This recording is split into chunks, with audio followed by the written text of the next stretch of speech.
I was going through the participant attendees profiles, and I realized that they represent the companies from diverse verticals, are at different life cycle stages of their business, and they are applying a variety of business models.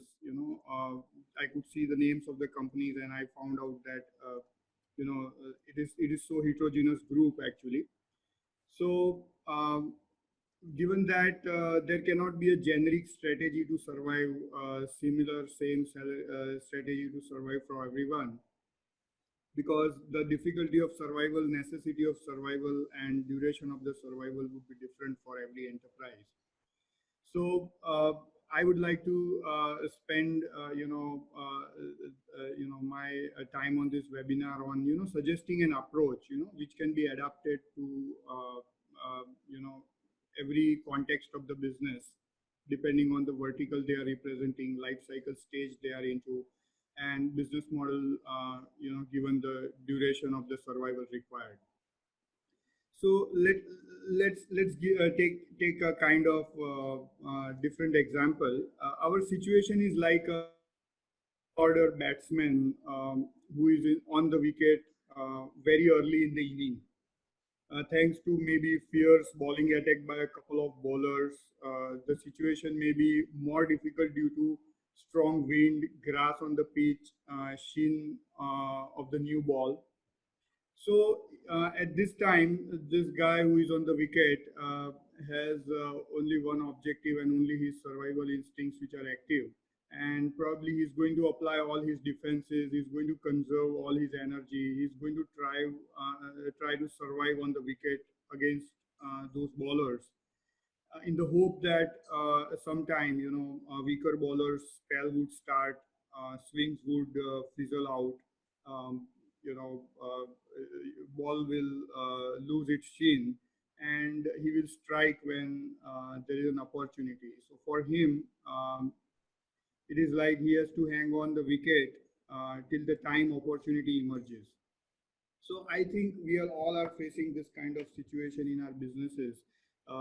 Before all this happened, we had our own projections, our own strategies, our own ambitions to achieve, and suddenly something happened, and we were all, at a halt. So I have spent some time and went through our own experience, our own decisions we have taken, and I've derived a kind of three-step process to derive the survival strategy and action points. So I would like to share a small slide, over here, and then we will take it forward. I hope everyone is able to see the screen. So basically, it's a three-step strategy derivation tool. We'll see the first step of it.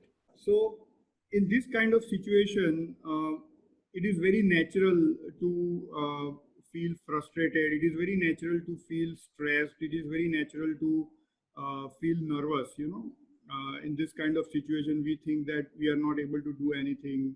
We are maybe behind time. We are losing on a lot of commitments. We are losing on a lot of our milestones. We are losing acceleration. So this is very natural, but in such times, I have observed that sometimes we tend to avoid getting into the details. And believe me, this is the first step, which is probably getting into the details, and we have to look at our data points very well. And in my opinion, if we want to derive our own survival strategy, we have to be very well informed about these data points. And according to me, these data points are very precisely defined here. It is about debtors and creditors.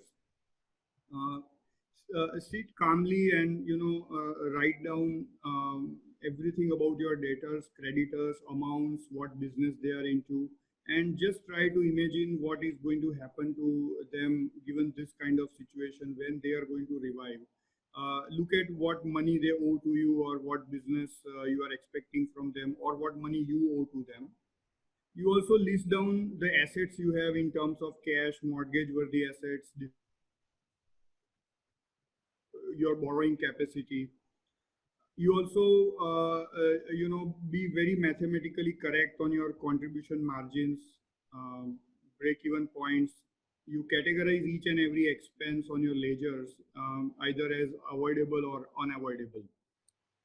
Once you do this, what I suggest is that look at the deviations. Now, before all this started, we had our own projections, and based on those projections, we had taken certain decisions, we had given certain commitments, and when we had done that, we did not know that this is going to happen, and this happened. When this happened, things have deviated from our projections. So maybe our sales projections or sales forecast has gone wrong. We have got budgetary variances. There could be cancellations of order book. There could be supplier commitments done on those projections, and now those projections have gone wrong. So those suppliers' commitments are a burden to us. Or maybe there are certain capacity decisions we have done, and for that we have done commitments. We have procured capital equipment, or maybe we have secured the funds debt. So all these data points are very, very necessary to list down. And the last part is this deviations. Just write down all the deviations which have happened. You have your projections which you had done in your Q4 handy, and then just compare all those projections and just list down what has gone wrong. I will also share what we have done and what went wrong with us, so that it can set a context to this particular slide. So in our case, our majority of the sales, 30%, 30 to 35% of the sales happens in Q4 because of depreciation benefits towards our products, certain government subsidies, and the price revisions we always have on the 1st April 2000, every year. So we always have 35% of the sales or revenue happening from the Q4. And that was our projection based on the trend of last 10 years. And accordingly, we had a deviation of sales. And because of no activity, we could not, achieve that particular revenue. And based on that revenue, whatever commitments, whatever decisions we have taken on our capacity, on our overheads, on our commitment to our component suppliers, completely went haywire.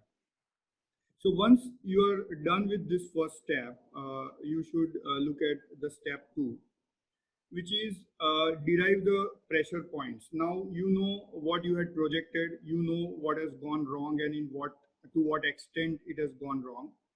So you can very well define the pressure points. You can quantify those pressure points. So for example, if you are holding a lot of finished goods which you expected to sell in the last quarter, and or maybe you have a lot of raw material because you expected that in the year start you are going to have some big order. So there could be a pressure point on your working capital, and you can very well quantify what is the quantity of that pressure point. It could be your benched manpower. It could be your outstanding in the market. It could be your procurement commitments. It could be your GST on unpaid sales bill.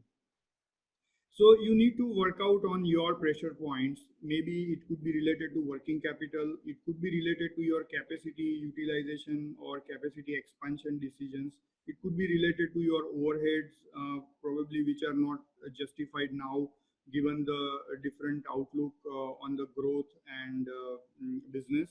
It could be your own impact on your own debt servicing ability, or it could be because so there could be some pressure point because of your own personal overspending you did on in good hope, and now your business is unable to support.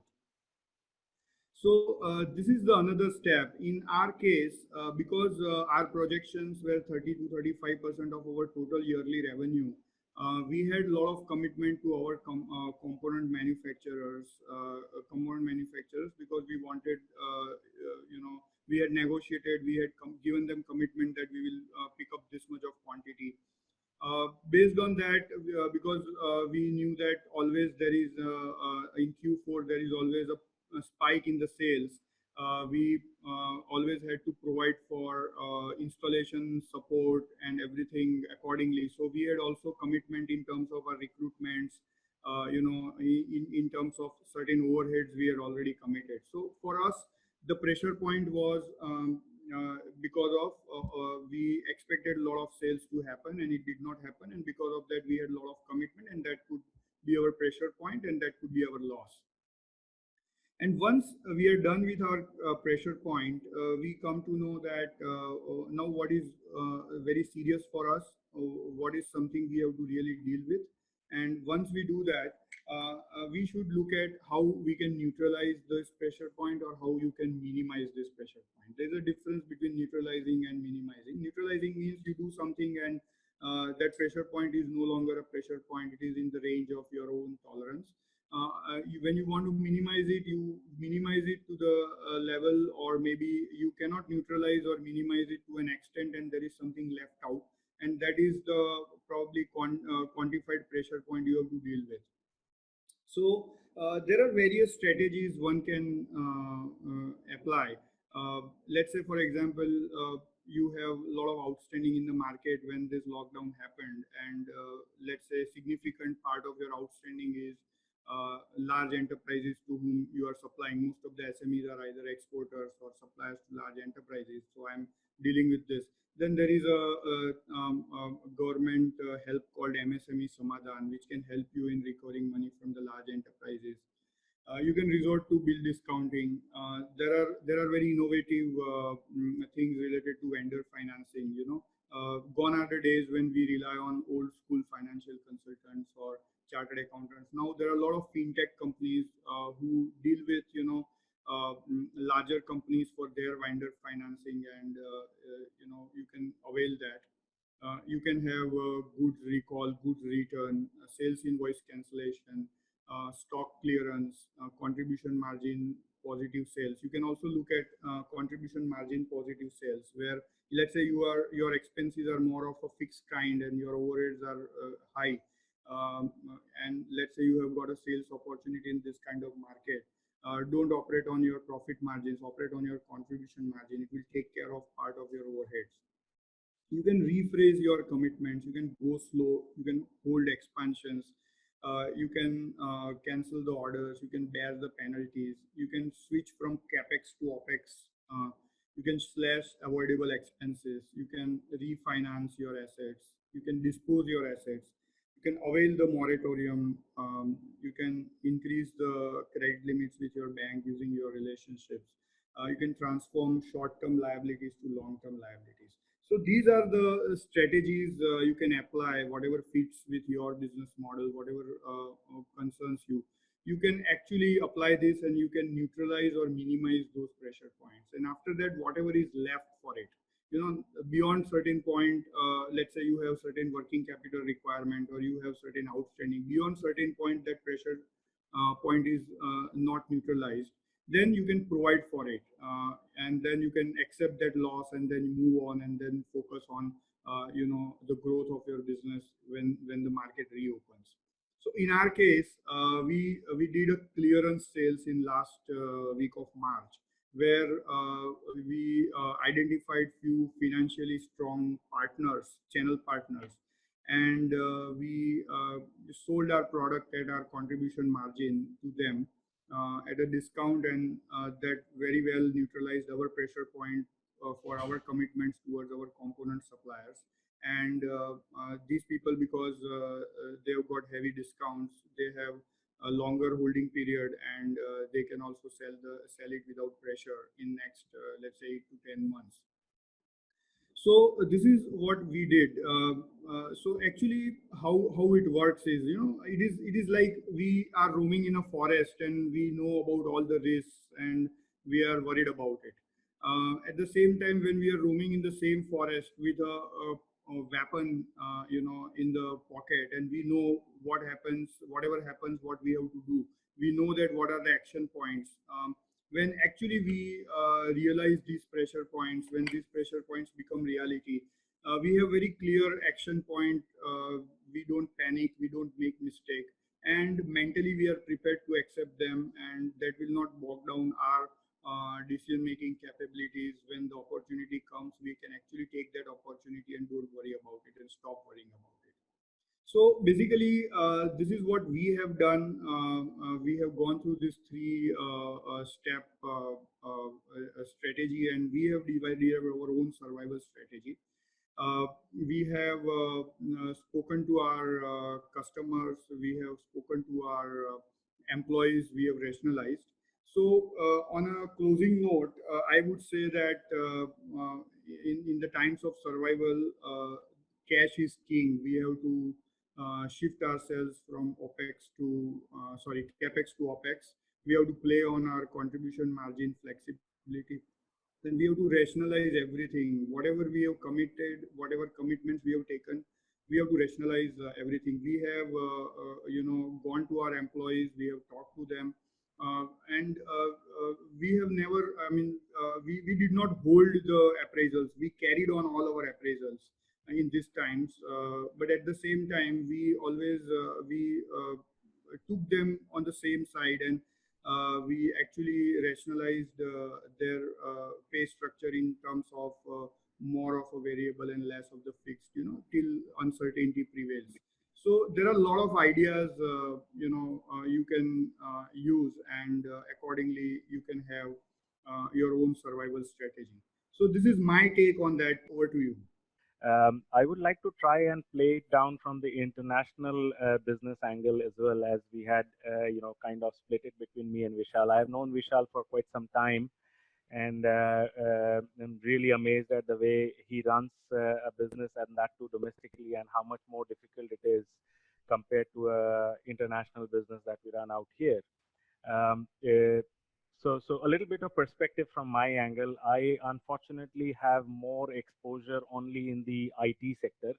Most of the participants out here, however, have varied experiences, but I'm pretty sure most of you also do businesses with countries abroad. And in today's scenario, unlike any other scenarios in the past, what has happened is almost globally everyone is equally affected by this whole situation. Now, one thing which is important for me to bring in context is most of the reason why we are talking today is not just the precursor, is not just COVID-19. We have been observing this kind of situation scenario even before that. If you ask me, sometime around July of last year is when we started feeling the heat in terms of normalization in the overall business.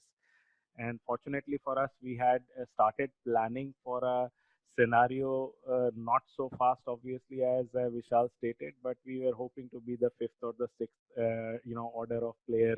But suddenly we were propelled up front. So even back then, we were already seeing pressure in Europe, which is our main hub of business in terms of many sectors, primarily automotive sector and all encompassing sectors, then real estate businesses and so on and so forth. So today's topic is very pertinent, and unfortunately, the COVID-19 situation also happened. But if you ask me in terms of the way we do business, and I was discussing earlier in the morning with Vishal, funnily, all these concepts which we are hearing, as if it's the first time, things like work from home and so on and so forth. In the IT business, it is a pretty common thing. Only that in India and in context of India, it's something which is a little rare because of the number of people that are involved and also the nature of work that we all do. However, I had been trying to get my senior project managers and delivery heads to try and work out this kind of a collaboration.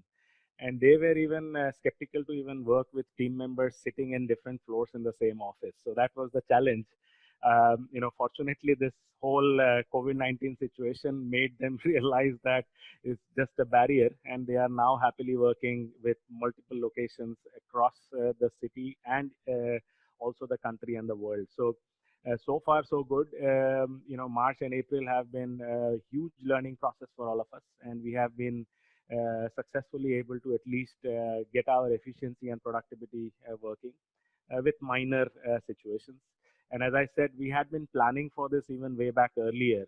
So the immediate switch that had to happen in terms of ensuring that people work from home with minimal, risk to the security and so on and so forth was all taken care of barring a few minor hitches, we were able to have a skeleton staff in our office. I'm right now even talking from office, where we ensured that the network staff ensure that all the devices and the servers on and so forth were up and running. We already had invested heavily in our internal systems, as Vishal pointed out so much, in terms of having accountability of all the tasks that were allocated. We were able to figure out the bench strengths also.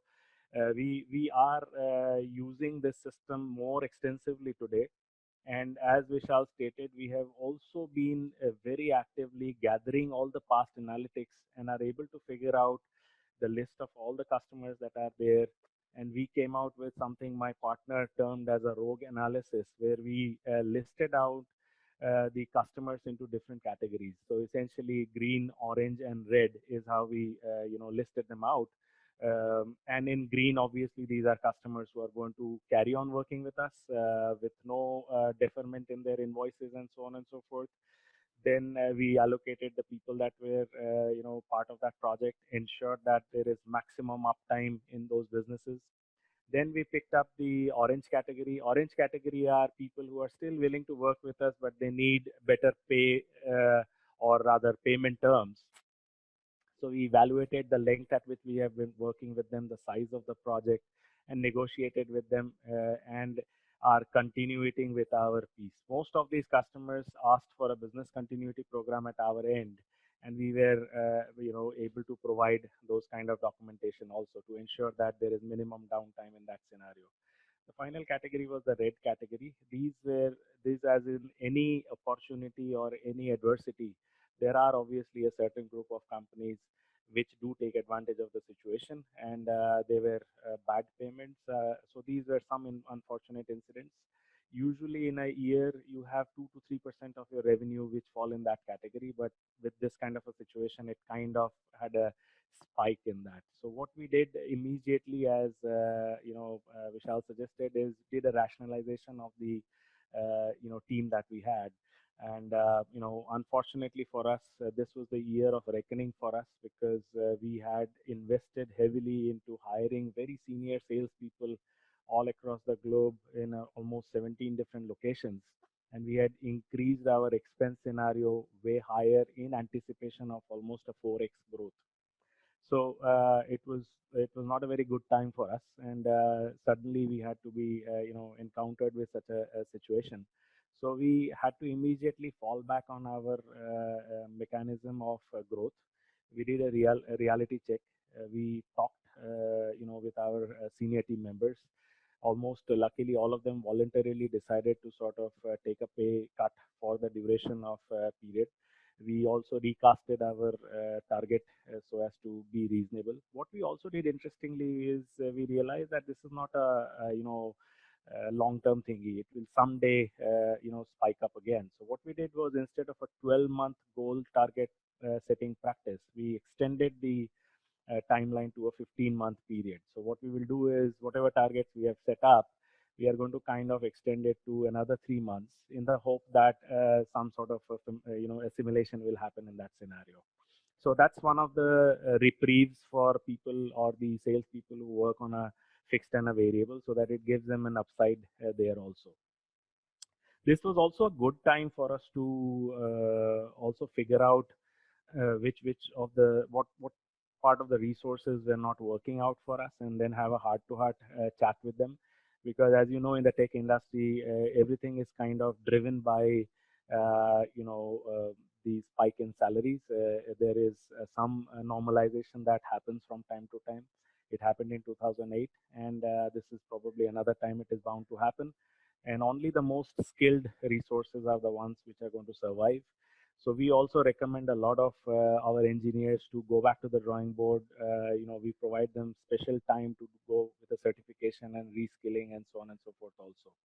We have also been engaging with some agencies who look into outplacement. So we don't believe in the term of letting people go. What we do instead is we hire outplacement agents. These are the people who allow people to be placed in other organizations who are in the need, and we are happy to give the due references to them as well. Yeah. So all in all, the overall business from the tech perspective in the international market, as you can see, US is down in the dumps. But fortunately for us, one of the things which we did early on, you may have heard these terms also. We ensure that not a single business of ours is more than, let's say, 10% of the overall revenue. That's one of the things that we are extremely careful about. Region wise also, we managed to spread ourselves in terms of US focus is barely 15% of our business. Europe is a high percentage, but within Europe, as you can see, over 10 different locations, our spread is approximately 65% of the overall business.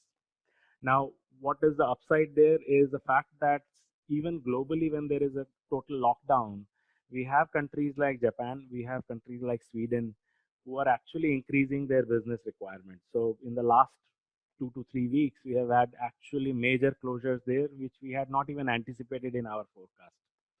Whereas other regions where we had a huge upside possibility, obviously they got deferred.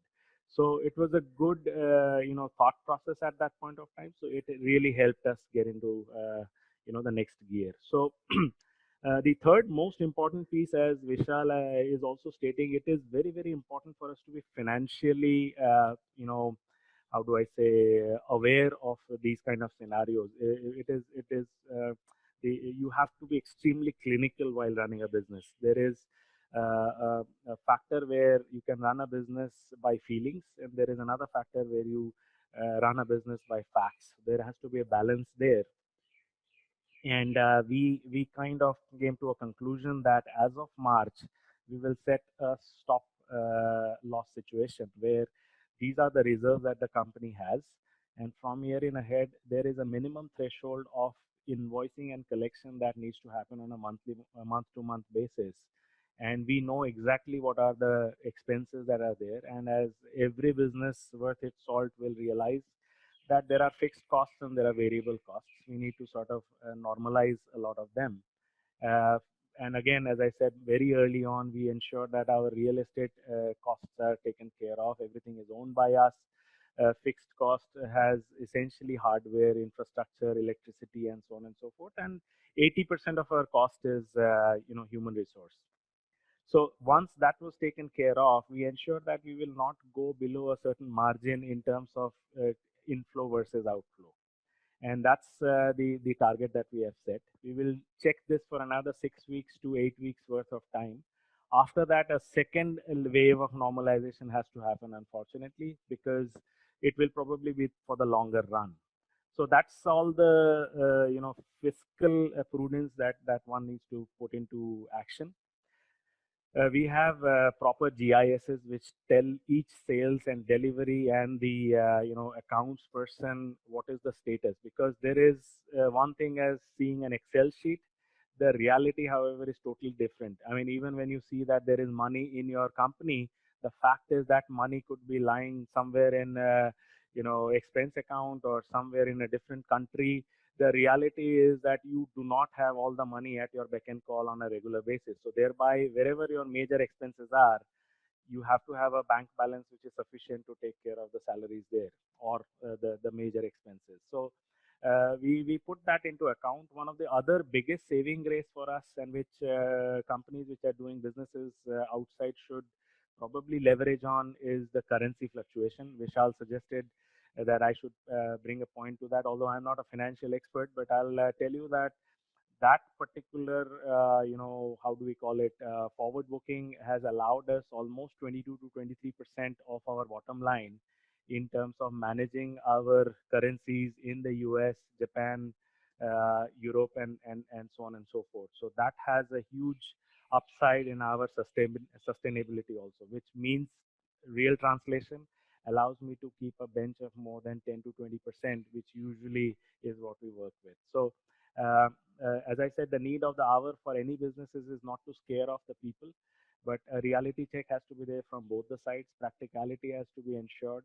We are giving all the support that is required, but at some point of time, we all need to realize that there is a lot of fear psychosis also playing around. This thing is not going to go away anytime soon. So we all have to ensure that we do our bit.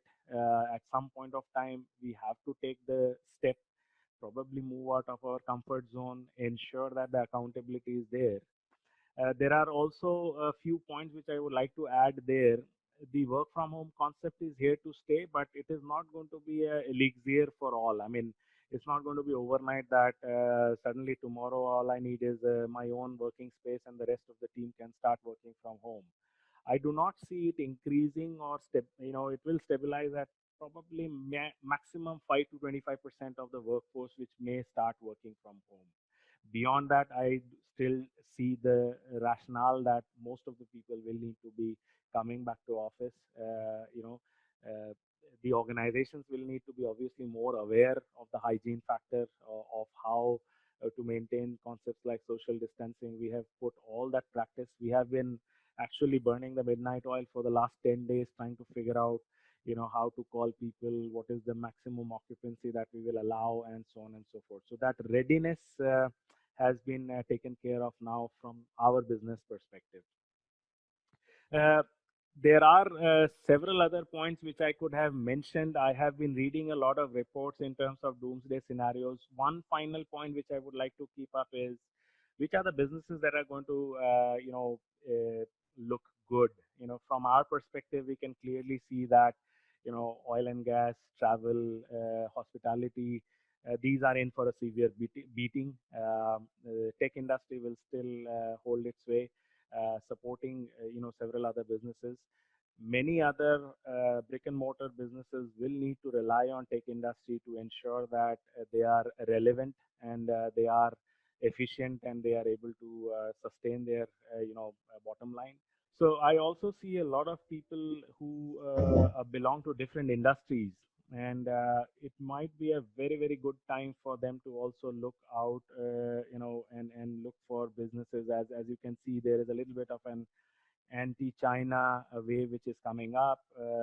Countries like South Korea, even the US are looking to onboard with different countries, and obviously India is in the forefront in that scenario. A lot of policies will be relaxed by the government, especially it has already done so in the pharma industry as well. But the basic core is if we are to succeed, it's not going to be an easy game.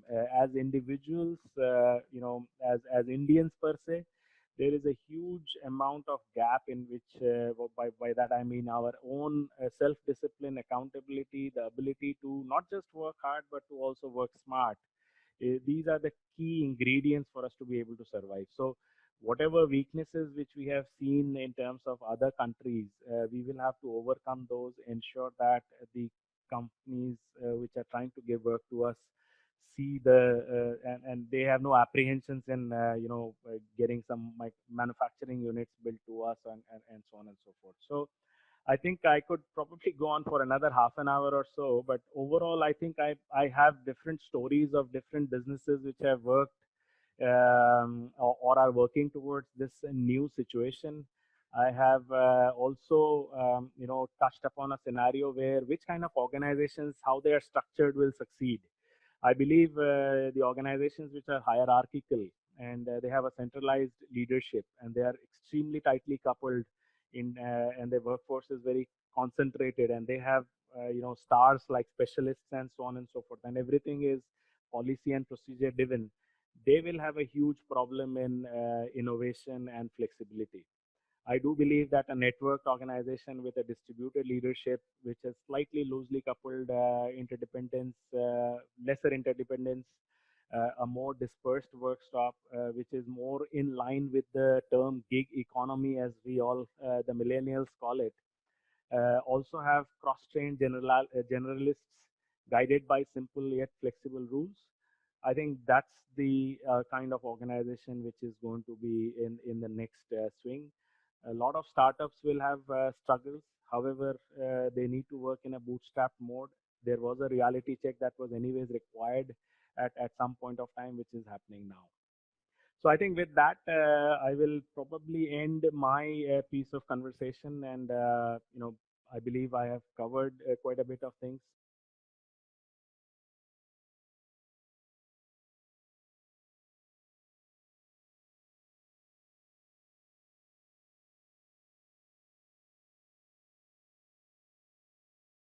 I think it depends on the businesses. As I was talking more from the IT perspective, if you heard me carefully, what I stated was, Dr. Karia, that initial piece was look at the non-performers. That was the first thing that we took into account. Second piece was we obviously had grant schemes, and in anticipation of future growth, we also worked on putting up some costs in terms of the growth scenario. We immediately retracted that.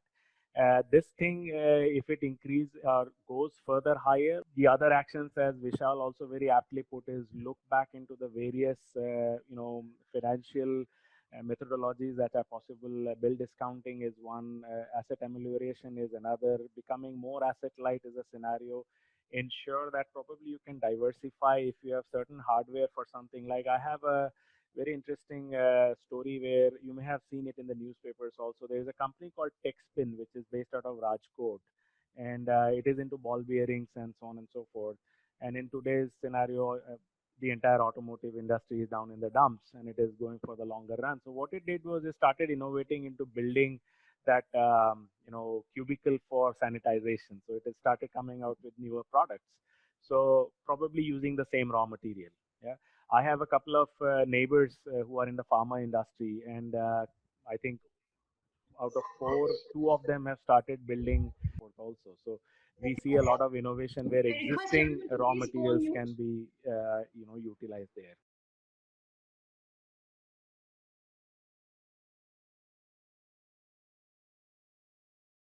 That's a more long-term question. We would really, as I said, the sectors which are not going to do so good, barring that, the rest of it definitely is in the foray. You have to ensure that you have the raw materials and are not dependent on any other country for those scenarios. So obviously, API drugs from pharma companies have a huge demand, and most of the chemicals, fortunately, are available in the Indian market itself. I would say plastics is another, unless we have huge dependency on China. There are many other products, but again, I am not an expert. We have to look at experts who can provide us more. But it should be more of a push-driven mechanism where which companies are keen to come here and set up, a unit out here is where we need to align ourselves.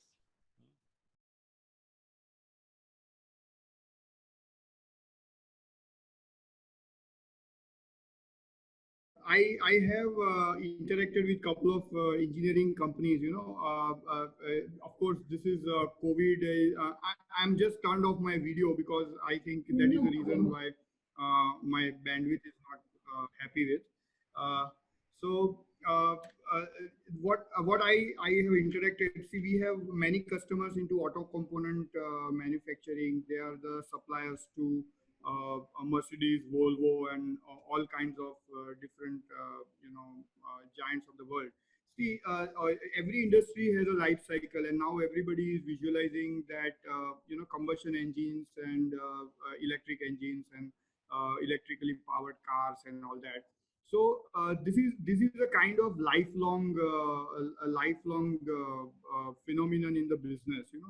If you continue to do the same thing until your market demands it, it is good. But if you still want to continue to do the same thing, even if your market has shifted to something else, at that time probably you have to rethink. It is like, your destination, and there are different ways to and paths to reach their destination. So probably engineering and auto component, they have a multi-purpose facility. So instead of targeting on vertical based customers, they can target on job-based customers, and they can utilize their facilities. I was interacting with one engineering company in Nashik, a huge setup. They are majorly making the parts of combustion engine. Now they themselves started developing their own skill sets, developing their own technologies, and modifying their own manufacturing facilities to multi-purpose ones. And now probably last time when I was in Nashik, 2 months back, they had some quality check by some electrical car manufacturer, and they were actually shifting their base from vertical base to facility base. So it's like, I have these engineering facilities and I can make whatever you want, just share your design with me. So this is something probably might help, to answer this question.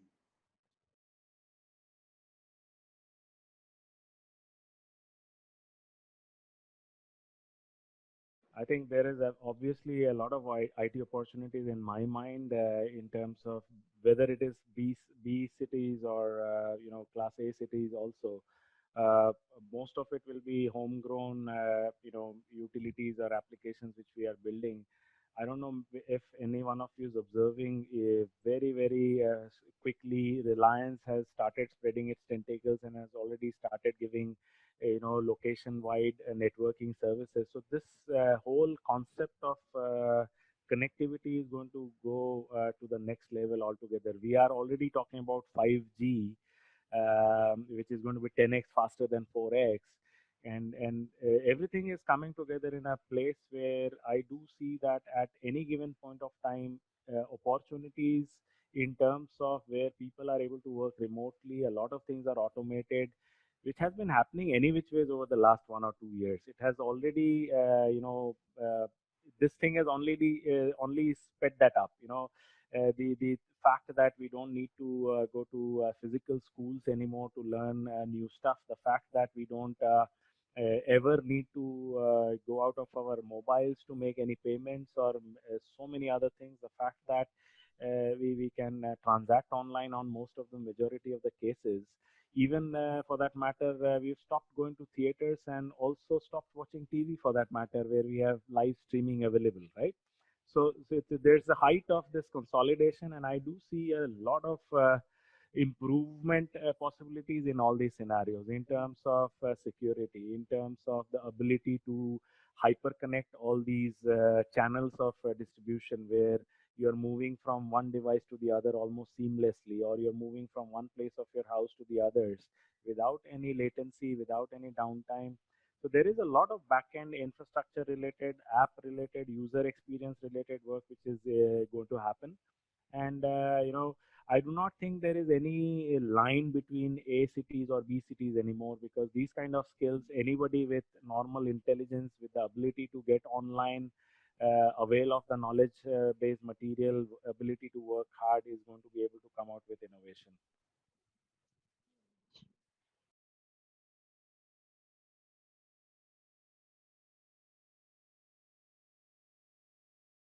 It will be a knee-jerk reaction. I think for now it will dry up for a bit. I am personally an investor, and I can see from my experience that I am putting all these scenarios into the back burner for now. One of the key reasons is not that there is a fear. The fact is also that the hype creation has lessened quite a bit. Even before COVID, we have seen the stories of Uber and WeWork and so on and so forth. Even before COVID, we will need to be more accountable. There needs to be specific guidelines as to how fundraising can happen, and how accountable can anybody who has an idea or has run a or is starting up a company is able to do. This is not the case in the West, where it is much more regularized and documented, and there is a lot of control there. Out here, the scenario is not so. So I do see that there needs to be a lot of formalization that needs to happen to this industry. For now, seed funding may be slightly difficult as per me, but we don't know, because the valuation game is not going to be playing out the same way as it did earlier.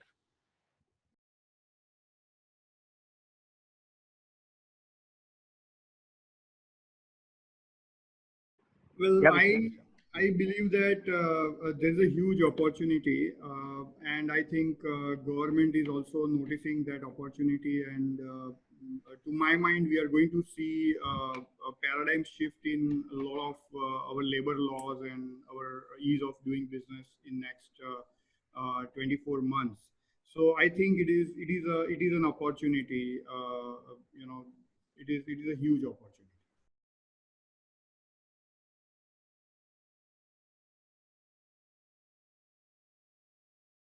yeah. I mean, we obviously need to get into more detail of it. As I said, there will be a more trust-based relationship that needs to be worked out.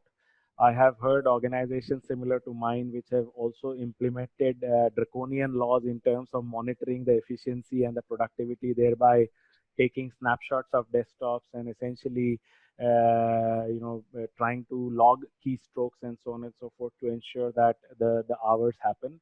There is obviously a reason for that, and then there are organizations which will need to rely on pure face-to-face relationships and so on and so forth. But all in all, there will be a behavioral change there. Second behavioral change, as I see, traveling will become it will not be a norm anymore. It will only become more essential uh, as and when required, because even earlier in the West, one-to-one meetings were not very popular beyond a certain point also. Yeah. So quite a bit of behavioral changes in that sense is what I see. I do see people becoming probably less materialistic because they have seen what is the actuality or the new normal, but that could be a short-term memory also. At least we get to know that what is luxury and what is essential. I have personally got to know quite a bit looking at the household expenses for the last 1.5 months. It's been a grand realization. Not to go to the petrol pump every fourth day is a good feeling to have. Yeah. So yeah, that's what I see in the overall day-to-day running of businesses. Yeah, I would like to add one thing, very specific to SME perspective. I always believe that SME owners are very bad at delegation. I would meet 10 SME owners and check their delegation skills, and I would find that 8 out of them have no second line of management, and they wait for at least 25 years for their second line of management when their son or daughter joins the business. So I think this particular crisis is going to, make them change. Actually, now I have seen for 2 months there are so many SME owners whose organizations have gone just paranoid because they do not have a second line of management and their people are not able to independently decide. So I think this is going to change in the behavior of the entrepreneurs also. They are going to probably develop their own second line. They are going to delegate the decision making to their own team members, and they're going to appreciate the loyal people. So I think this is something a behavioral change. I'm forcing, and I would be pleased to see that.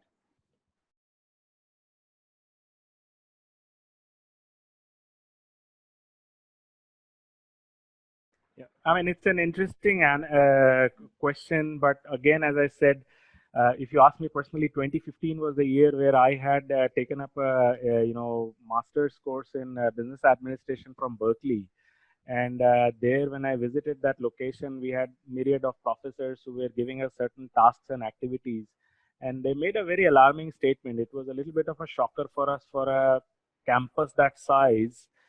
They were stating that the future is where individuals may not even go to a college anymore. They will all be learning from their households. I mean, it's going to be that rampant. So the whole amount of infrastructure that